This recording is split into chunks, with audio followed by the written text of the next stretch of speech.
আমি vote vote কেন্দ্রে গিয়েছিলাম, যা ধানের শীষের আমি ভোট চাইছি, ওয়ার্কারে গিয়েছিলাম।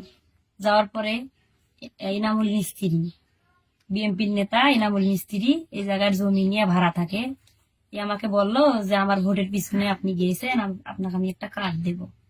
আমি কই ঠিক আছে, আইলে দেবেন।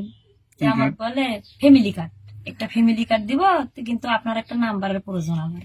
আমি বললাম যে ঠিক আছে, আইলে দেন। আমাকে বললো যে নাম্বারটা আমাকে দিয়েন, আমি যাব, গেলে আমাকে নাম্বারটা দিয়েন। কার্ড আসছে, ঈদের পরে বিতরণ হইবে। শুক্রবারে এই কথাটা কয়া বলি গেছি, শনিবারের দিনে আবার আসছে আমার বাড়িতে কার্ডটা নাম্বারটা নেওয়ার জন্য, যে ঈদের পরে যে কার্ডটা বিতরণ হবে, কার্ডটা আসছে, শুধু তোমার নাম্বারটা দেয়। আমি আবার বললাম যে আমি তো নাম্বার বের করতে পারি না, একটা নাম্বার সেভ করা আছে, এই নাম্বারটা নেন। এই কথা আমি বললাম, সে নাম্বারটা নিল। নেওয়ার পরে আমি বললাম যে এখন চলে যাও, আমার কাজ আছে, আমি অনেকগুলো কাপড় ধোবো, কাপড় ভিজেছি, আমার কাজ আছে।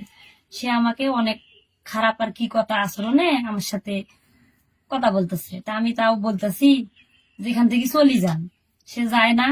আমি কলের পাড়ে গেছি, আমার ওই জায়গায় যায় আর কি, সে খারাপ আচরণে আমার সাথে দুর্ব্যবহার করার চেষ্টা করে। তারপরে আমি আর কি করিয়া ধাক্কা মারিয়া আমি তারে দিই, তারপরে এই চলে যায়। সেই সময় কেউ ছিল? সেই সময় কেউ ছিল না, আমি একাই ছিলাম, আমার বাড়িতে কেউ ছিল না, শুধু আমি একাই।